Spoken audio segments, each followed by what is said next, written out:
रसूलुल्लाह सल्लल्लाहु अलैहि वसल्लम फरमायो तो टे शख्स खुश नसीब आहिनि ऐं टे शख्स बदनसीब आहिनि।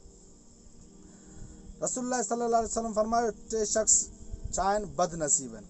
त हज़रत अबू ज़र रज़ी अल्लाह तआला अन्हु फरमायो या रसूल अल्लाह उहे टे शख्स बदनसीब कहिड़ा आहिनि? त रसूलुल्लाह सल्लल्लाहु अलैहि वसल्लम फरमायो उहे टे क़िस्म जा बदनसीब उहे शख्स आहिनि जेको पंहिंजी सलवारुनि खे यानी पेरनि ताईं पुॼाइनि, यानी यानी छा कनि, पेरनि ताईं पंहिंजी सलवारुनि खे छॾे ॾियनि, वॾियूं सलवारूं हुजनि, टखनूं यानी टखने खां सलवार हेठि वञे हली, इहे शख्स छा आहिनि, इहो शख्स बदनसीब आहे। अल्लाह ताला इनखे पसंदि नथो करे, यानी पंहिंजे टखननि खां बि हेठि यानी सलवार खे करणु इहा तकबुर जी निशानी आहे। इहो ईअं सम्झे त आउं तकबुर पियो करियां। कुझु माण्हू चवंदा आहिनि बाबा जेकॾहिं सलवार हेठि थी वई त पोइ इन में तकबुर जी कहिड़ी ॻाल्हि आहे?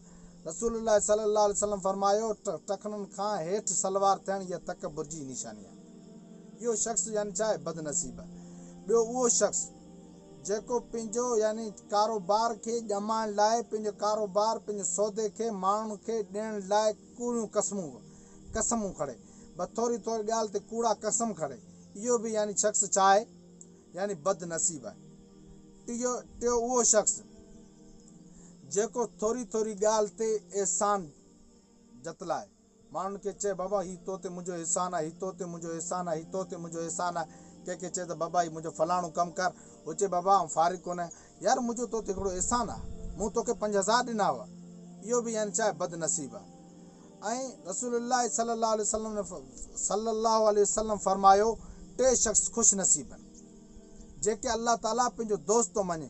हिकिड़ो उहो शख़्स जेको यानी पंहिंजी मर्दानी हिम्मत सां, पंहिंजी कुवत सां, पंहिंजी ताक़त सां मैदान जिहाद में विड़े, या त शहीद थी करे अचे या त फतह करे वापसी अचे, इहो शख़्स यानी अल्लाह वटि छा आहे, पंहिंजो दोस्त, अल्लाह ताला हिनखे पंहिंजो दोस्त थो रखे।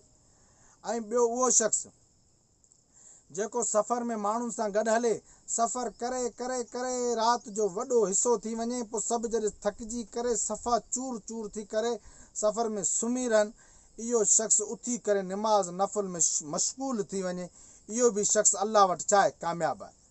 ऐं टियों उहो शख़्स जेके को शख़्स ईज़ा ॾे, तकलीफ़ ॾे, उहो उन ईज़ा ऐं तकलीफ़ खे बर्दाश्त करे, उन ईज़ा ऐं तकलीफ़ ते सब्र करे, माण्हुनि वटि न ॻाए, हुन खां बदिलो बि न वठे ऐं एसि ताईं सब्र करे जेसि ताईं उनखे मौत अची वञे, इहो बि शख़्स यानी अल्लाह वटि छा आहे, ख़ुशि नसीबनि मां ख़ुशि नसीब आहे।